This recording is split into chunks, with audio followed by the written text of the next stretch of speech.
안녕하세요. 유튜브 크리에이터 양박사입니다. 오늘은 젠듀어 파워뱅크 보조 배터리를 좀 알아보고요. 그래서 리튬이온 그리고 2차 전지에 대해서 기술적인 설명을 간단히 해보도록 하겠습니다. 우리가 흔히 구입하는 AA 배터리, A3 배터리 이런 것들을 1차 전지라고 부릅니다. 한번 쓰고 버린다는 그런 뜻이겠죠. 가장 많이 쓰는 종류는 두 종류입니다. 알카라인과 망간 그런 것들이고요. 이 다이소나 이런 데 갔을 때 세트로 많이 파는 그런 것들 중에 너무 싼 거는 좀 피해야 됩니다. 그런 것들은 아마 망간 방식일 확률이 높고요. 이 망간 방식은 전압이 꾸준히 나오지 않고 전류를 많이 땡기면 전압이 뚝 떨어지거나 한다는 이제 그런 문제가 있기 때문에 모터를 돌린다든지 전압이 꾸준히 정확하게 필요한 제품들은 작동하다 꺼진다든지 하는 이상한 현상이 생길 수 있습니다. 무조건 고급 기계다 싶으면 알카라인을 꼭 쓰세요. 그래야 문제가 없이 잘 쓸 수 있습니다. 리모컨 같은 거는 그냥 망간을 쓰다 버려도 되는데 누액이 나올까봐 문제가 되겠죠. 자, 이제 2차 전지를 좀 말씀드리기 전에 요즘 리튬이온 이런 것들 많이 들어보셨죠? 이 리튬은 현재 스마트폰이나 전기차 등에 가장 쉽게 접할 수 있는 그런 전지입니다.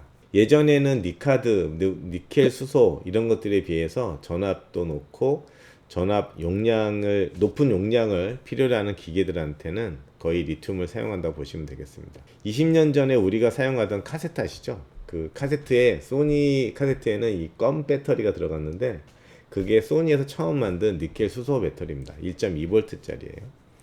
그래서 이 리튬 이온이 참 장점이 많은 원석이다 한데 질량이나 부피 대비 에너지 밀도도 높고 고속 충방전도 유리하고, 근데 이제 상당한 단점도 있어요. 이게 밀도가 되게 낮은 금속이라서 물에 닿거나 넣고 나면은 폭발적인 반응을 합니다. 리튬이온 전지 자체가 상당히 원래 이 불안정한 그런 재질이기도 해요. 리튬이온 배터리는 완전 과방전했을 때는 용량이 크게 떨어지게 되고, 또 과충전을 하게 되면 스웰링이라고 배터리 배가 이렇게 볼록해지는 그런 현상이 생깁니다. 이 음극의 부피가 팽창해서 터지게 되는 거죠. 40, 50 정도로 충전해서 오랫동안 방치하게 되면 열화도도 커지고, 또 너무 오랫동안 사용 안 해도 열화가 생기기 때문에 너무 오래된 배터리는 구입 안 하시는 게 좋겠습니다. 이런 단점이 많지만 우리가 보는 이런 배터리 대부분들이 지금 우리가 일반적으로 쓰이는 휴대전화, 전기자동차 이런 것들이 이런 리튬이온 3.7V 배터리를 직렬, 병렬로 연결해서 전기를 뽑아냅니다. 이런 배터리들 중에 이 가장 많이 쓰는 게 18650이라고 하는데요. 요거는 18500 이렇게 써 있는데, 18650 이 650이란 숫자가 뭐냐면 185에 50 이런 뜻입니다. 얘는 14500이기 때문에 이 길이가 145mm라는 뜻이고요. 그래서 이런 규격을 숫자로 적어 놓는 겁니다.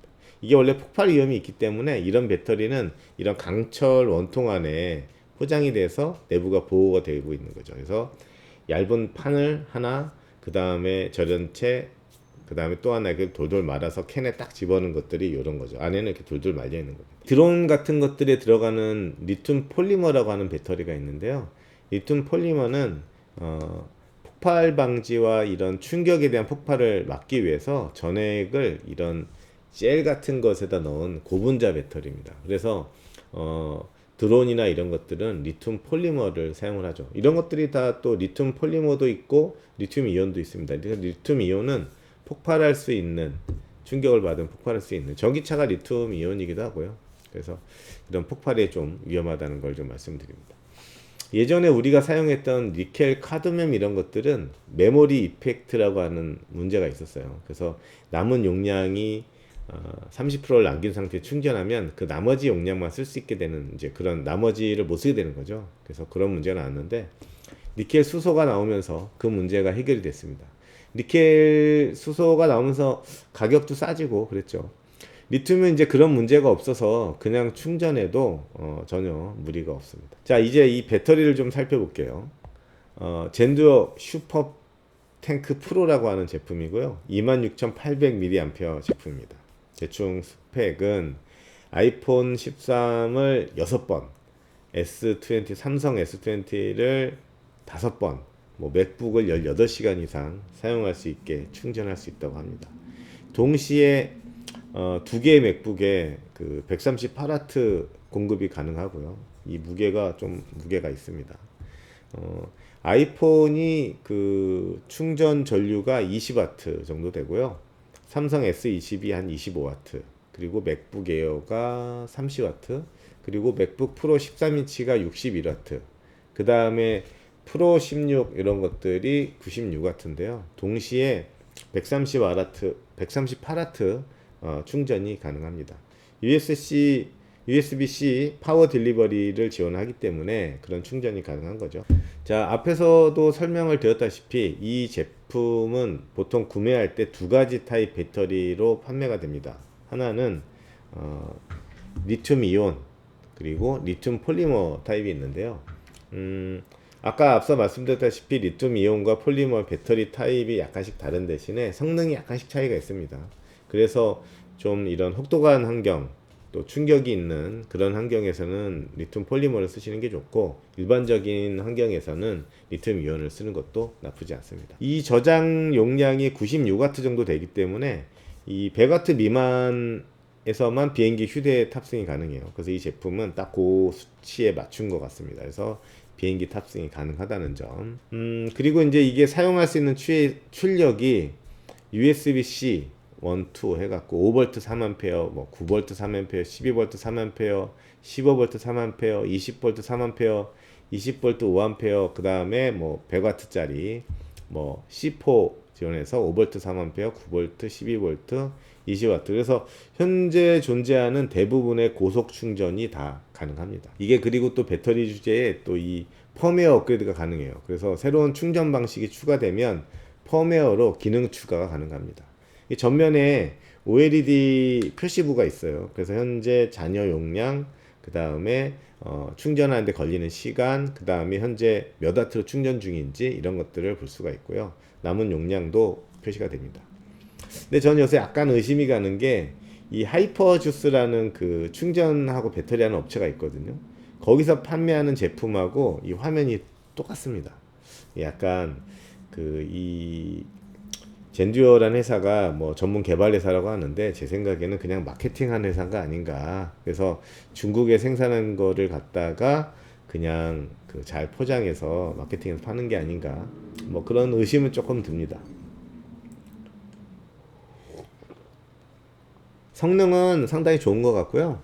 이 제품을 그 일반 충전기로 충전하려고 하면 충전 완료 시간이 뭐 하루 이렇게 표시되기도 합니다. 뭐 18시간 이렇게 표시되기도 해요. 근데 이런 걸 충전하려면 100W를 뽑아내는 전용 충전기가 있어야 됩니다.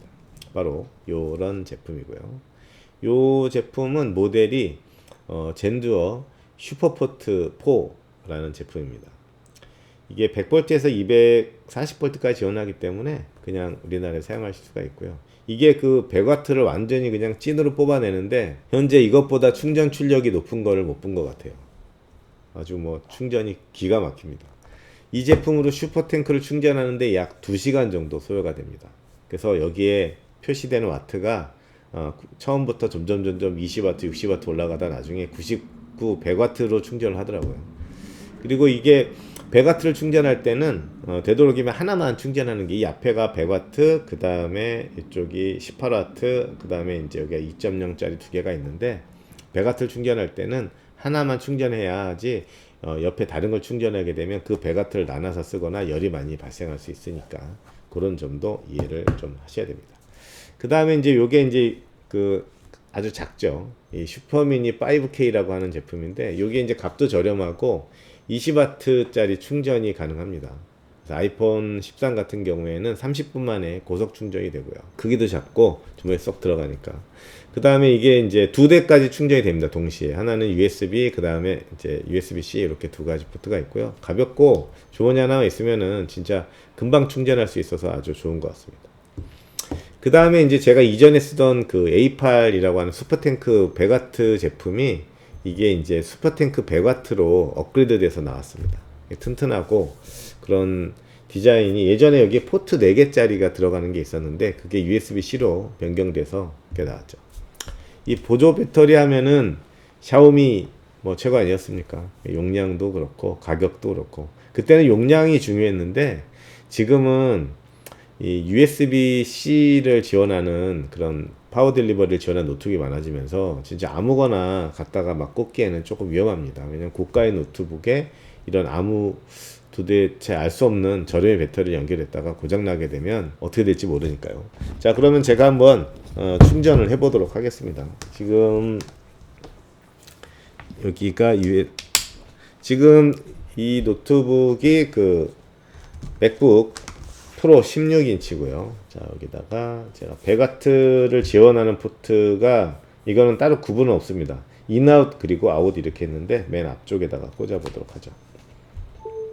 자, 충전이 시작이 됐습니다.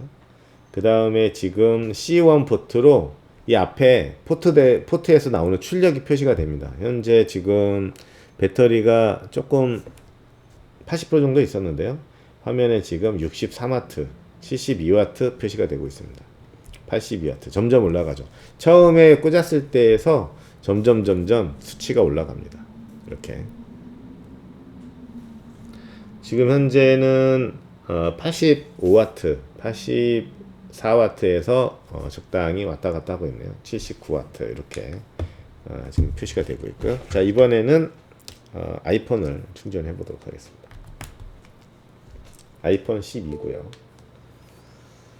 자, 아이폰 12를 연결했더니 지금 맥북 쪽에 출력이 한번 떡 떨어졌다가 다시 올라오고 있네요. 35W로 점점 올라가고 있고 이 아이폰은 7W. 사실 이 와트를 볼 수 있는 그런 USB 그런 특전기가 있는데 그런 게 없이도 이 화면에서 볼 수가 있으니까 좋은 것 같습니다. 지금 맥북은 60W를 유지를 하고 있고요. 얘는 지금 대략 8W 정도 표시를 하고 있네요. 6.2W 정도. 자, 이번에는 아이패드를 충전을 해 보겠습니다.